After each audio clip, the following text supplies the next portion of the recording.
एक टाइम ऐसा था जब विकी कौशल को ज्यादा से ज्यादा हीरो के बेस्ट फ्रेंड के रोल मिलते थे और लोगों को लगता था कि ये बंदा कभी भी लीड रोल में ऑडियंस को इम्प्रेस नहीं कर पाएगा। तो वहीं उनकी मूवीज लाइक उरी और सरदार उधम सिंह से उन्होंने बताया कि नहीं भाई, बंदे में टैलेंट तो कूट कूट कर भरा हुआ है। और वहीं दूसरी तरफ कार्तिक आर्यन, जिनको लोग सिर्फ उनके मोनोलॉग्स की वजह से जानते थे, तो वो ऐसे टाइम पर एक 200 करोड़ की फिल्म देकर जाता है जहां बॉलीवुड के बड़े से बड़े धुरंधर फेल हो गए थे। तो आखिर ऐसा क्या हुआ कि इन एक्टर्स ने ऑडियंस के बीच में प्यार और बॉक्स ऑफिस पर अपनी धाक जमाई, और आज हम जानेंगे कि आखिर ये सारे एक्टर ऐसा क्या ठीक कर रहे हैं कि उनका करियर उनके बाकी कंटेम्प्रेरी से ज्यादा ग्रो कर रहा है। क्योंकि आज की इस वीडियो में मैं बात करने वाला हूं on 5 Indian actors with a bright future. तो without further ado, let's get started.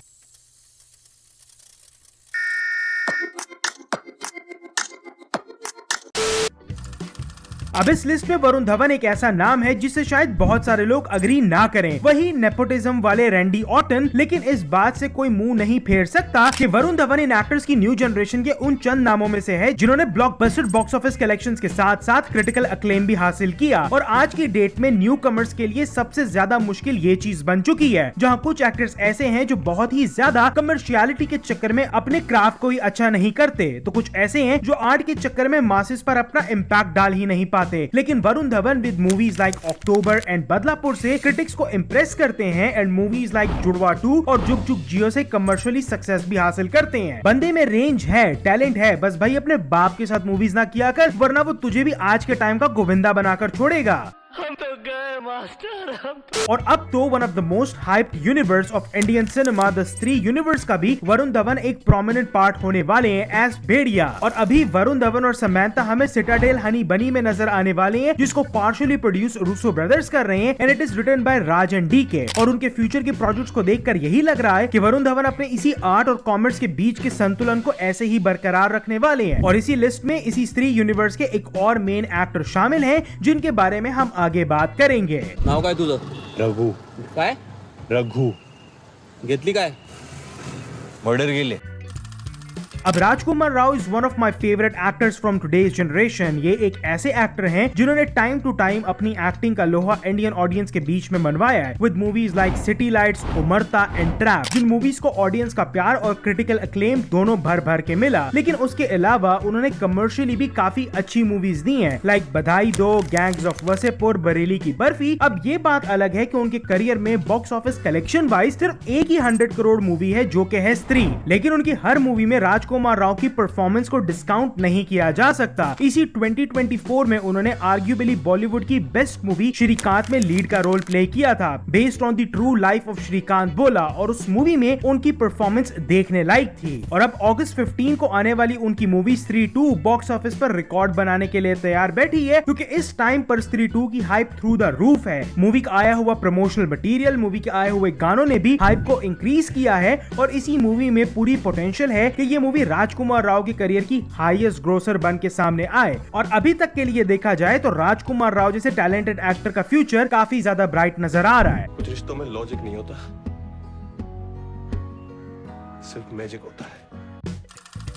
अब रणवीर सिंह की तरह विकी कौशल के लिए भी उनके करियर की सबसे बड़ी अचीवमेंट कुछ लोगों के लिए सिर्फ कतरीना कैफ का पति होना ही है। But for the major part Vicky Kaushal with the passing years अपने आप को एक हाउस होल्ड नेम एस्टैब्लिश कर चुके हैं, जहाँ पहले उनको मोस्टली सपोर्टिंग एक्टर का ही रोल मिलता था, लेकिन अब वो मूवीज को लीड करते हैं और उनकी मूवीज बॉक्स ऑफिस पर एक डिसेंट कलेक्शन भी करती हैं। जहाँ तुम विकी कौशल की गुडविल का अंदाजा यहाँ से लगा सकते हो कि जहाँ पूरे नेशन में एनिमल मूवी की वेव चल रही थी, वहीं पर विकी कौशल अपनी मूवी सैम बहादुर को एनिमल के साथ क्लैश में लेकर आए और उनकी मूवी ने एक decent collection of 128 crore rupees भी किया, और उनकी परफॉर्मेंस को भी काफी ज्यादा सराहा गया। जस्ट लाइक राजकुमार राव, विकी कौशल एक ऐसे एक्टर हैं जो सीरियस रोल्स के साथ साथ कॉमेडी को भी अच्छे तरीके से पुल ऑफ करते हैं। जहां वेटरन्स लाइक अक्षय कुमार की मूवीज 100 करोड़ के मार्क को टच करने में पसीना छोड़ दे रही हैं, वहीं विकी कौशल जैसे न्यू कमर्स की रिसेंटली आई मूवी बैड न्यूज अभी तक के 104 करोड़ का बॉक्स ऑफिस कलेक्शन कर चुकी है। और विकी कौशल के फ्यूचर प्रोजेक्ट्स भी बहुत कमाल के हैं, जहां वो हमें movies like Chhaava and Love and War में नजर आएंगे। और जिस तरह से उन्होंने अभी पूरे इंडिया को तौबा तौबा पे नचवाया है, ये बात तो कंफर्म है कि वो आने वाले टाइम में बॉक्स ऑफिस को भी अपने इशारों पे ही नचाने वाले हैं। वरना कतरीना से शादी के बाद बहुत लोगों को लगा था कि विकी कौशल के साथ कुछ ये होने वाला है।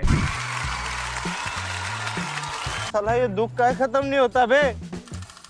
अब आज के टाइम पर अगर तुम किसी भी लड़की से पूछो कि उसका फेवरेट एक्टर कौन है तो वो बस एक ही नाम लेगी, कार्तिक आर्यन। एक ऐसा नाम जिसको एक टाइम पे सिर्फ लंबे लंबे मोनोलॉग याद करके फर बोलने के लिए जाना जाता था, लेकिन आज यही बंदा इंडियन सिनेमा का एक उभरता हुआ सितारा बनकर सामने आया है, जहां बहुत सारे लोगों का ये ओपिनियन है कि he is the next superstar of Indian cinema, and rightfully so, क्योंकि बेशक कार्तिक आर्यन की कुछ मूवीज क्रिंज और नॉनसेंस होती हैं, लाइक शहजादा, जिसमें उनकी एक्टिंग भी बहुत टटी रही है, गजब बेइज्जती है। लेकिन इस बात को कोई डिनाई नहीं कर सकता कि उन चंद एक फिल्मों को छोड़कर बंदे के पास एक्टिंग टैलेंट तो है, जो वो टाइम टू टाइम अपनी आई हुई मूवीज के अंदर ऑडियंस को दिखाता रहता है। और उसी के साथ साथ यूथ को थिएटर में लाने का पुल भी कार्तिक आर्यन के पास है। जहां कोविड के बाद बॉलीवुड की कोई भी मूवी बॉक्स ऑफिस पर नहीं चल रही थी और दूसरी तरफ बॉयकॉट बॉलीवुड के नारे हर जगह फैले हुए थे, तभी कार्तिक आर्यन की भूल भुलैया 2 आती है, जो बॉक्स ऑफिस पर 200 करोड़ की कमाई करके जाती है। उसके बाद उनकी सत्य प्रेम की कथा 117 करोड़ और चंदू चैंपियन 97 करोड़ का बॉक्स ऑफिस कलेक्शन करके जाती है। और यहाँ अभी कुछ लोगों को रीमेक से फुर्सत नहीं मिल रही। थैंक्स। और अभी भी कार्तिक आर्यन की आने वाली मूवीज में भूल भुलैया 3 और आशिकी 3 जैसे बड़े प्रोजेक्ट शामिल हैं। हर उस चंदू के लिए जो चैंपियन बनना चाहता है, हर उस चंदू के लिए जो चैंपियन बन सकता है। अब इस बंदे पर तो मैं रिसेंटली एक पूरी वीडियो बनाकर अपलोड कर चुका हूं, और अगर इस वक्त एक्टर्स की इस न्यूअर जनरेशन में कोई एक बंदा है जो लिटरली फ्यूचर में इंडियन सिनेमा के डिस्कोर्स को चेंज करेगा तो वो है रणबीर कपूर। ये उन लिमिटेड एक्टर्स में से हैं जिनकी मूवीज ने 2023 में 1000 करोड़ प्लस ग्रॉस किया है, जिसमें एनिमल शामिल है विद 917 करोड़ और तू झूठी में मक्कार विद 220 करोड़। बंदे के पास टैलेंट भी है और सोशल मीडिया से गायब रहने की वजह से ऑडियंस के बीच में उनको बड़े पर्दे पर देखने का चाह भी। और इस वक्त इस पूरी लिस्ट में रणबीर कपूर वो इकलौते एक्टर हैं जिनके पास फ्यूचर में अपने बाहुबली प्रभास के लेवल की मूवीज हैं in terms of quality and budget both, जिसमें Ramayana, Animal Park, Love and War शामिल है। और ये एक इकलौता ऐसा बंदा है जो आने वाली डेकेड में इंडियन सिनेमा को सिंगल हैंडेडली रूल करने वाला है। Ranbir, I mean best actor in the country. तेरो आज के लिए बस इतना ही। मुझे नीचे कमेंट्स में जरूर बताना कि तुम्हारा क्या सोचना है इस लिस्ट के बारे में, और अगर तुम्हारे कोई सजेशंस हैं तो उनको भी जरूर मेंशन करना। मैं तुम्हारे ओपिनियन सुनने के लिए बहुत ज्यादा एक्साइटेड हूँ। और अगर ये वीडियो पसंद आई हो तो लाइक और चैनल को सब्सक्राइब जरूर करना और बेल आइकन को भी प्रेस करना, ताकि मैं जब भी कोई नई वीडियो अपलोड करूँ तुम्हें पता चल जाए। और मैं मिलूंगा तुमसे अगली वीडियो में, तब तक के लिए। Ching da bak dum dum.